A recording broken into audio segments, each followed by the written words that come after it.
Hello दोस्तों, welcome back my YouTube channel Avinash Kumar Gupta from Bihar in Muzaffarpur. हम आए हैं वैशाली गढ़ पे घूमने के लिए। ये है वैशाली अशोक स्तूप। यहाँ पे देश विदेश से लोग आते हैं भ्रमण करने के लिए। बिहार में ऐतिहासिक रूप से मौजूद सबसे प्राचीन और खूबसूरत लोकेशंस में से एक है।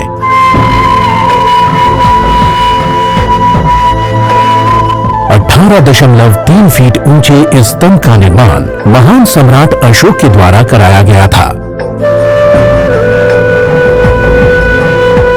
चमकीले लाल बलुई पत्थर के एक ही हिस्से से बने इस स्तंभ की चमक और खूबसूरती देखते ही बनती है। विश्वास ही नहीं होता कि ये स्तंभ सैकड़ों साल पुराना है।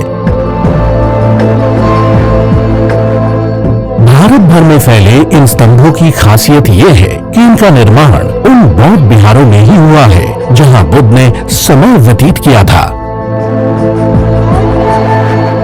एक बड़े स्तूप के बगल में शान से खड़े इस स्तंभ के शीर्ष पर सिंह की एक जीवंत आकृति है जिसका मुख उत्तर दिशा की तरफ है। माना जाता है कि भगवान बुद्ध ने अपने जीवन की अंतिम यात्रा इसी उत्तर दिशा की तरफ की थी।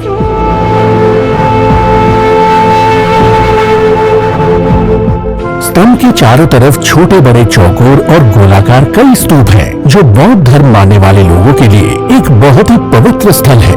इसके चारों ओर दूर दूर तक फैली हरियाली और खूबसूरत गार्डन ऐतिहासिक और प्राकृतिक दोनों ही दृष्टि से इसे और भी खास बनाते हैं। बिहार पूरी दुनिया में अपनी सदियों पुरानी प्राचीन सभ्यता और ऐतिहासिक महत्व के लिए जाना जाता है। बिहार के इतिहास के बिना दुनिया का इतिहास भी पूरा नहीं हो सकता।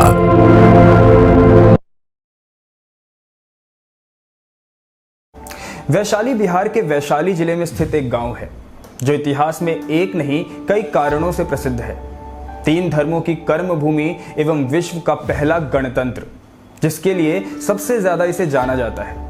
बुद्धा ने अपना आखिरी उपदेश इसी जगह पर दिया था। जैन धर्म के संस्थापक भगवान महावीर का जन्म इस पावन भूमि पर हुआ था। वैशाली नाम राजा विशाल से निकला था, जो महाभारत में एक विख्यात राजा के रूप में बहुचर्चित हैं। चूंकि बुद्धा का इस जगह से खास लगाव था और वो उपदेशों के लिए वैशाली कई बार गए थे, ये जगह बौद्ध धर्म का भी एक बहुत महत्वपूर्ण स्थल बन गया। आगे चलकर राजा अशोक ने इस धर्म को अपनाया तो उन्होंने अपना एक स्तंभ यहां भी बनवाया था। 16 महाजनपदों में भी इसका नाम है। एक समय था जब वैशाली व्यापार एवं कला का भी प्रमुख केंद्र था।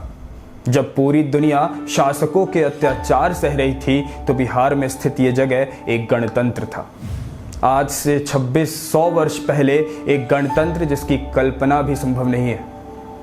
यह इस पावन धरती के बुद्धिमत्ता को दर्शाता है और ये भी बतलाता है कि क्यों बुद्धा ने आखिरी उपदेश यही दिया, यह महावीर का जन्म इसी पावन धरती पर क्यों हुआ। आज वैशाली बिहार के प्रमुख पर्यटन स्थलों में एक है। आप यहाँ कभी भी किसी भी महीने में जा सकते हैं, पर अक्टूबर से मार्च का महीना सबसे अनुकूल है। कुछ प्रमुख स्थल जैसे अशोक स्तंभ, स्तूप, मठ की सुंदरता आप कभी भी निहार सकते हैं। राम चौरा मंदिर, जहां श्री राम के पदछाप आस्था का सर्व स्वरूप हैं। राजा विशाल का किला, जो इतिहास को खुद में समाये आज भी गर्व से खड़ा है।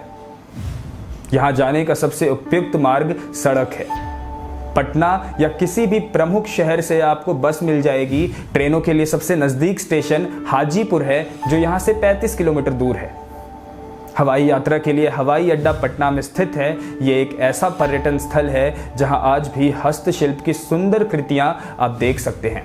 मधुबनी कला के नमूने याद के तौर पर अपने साथ ले जा सकते हैं।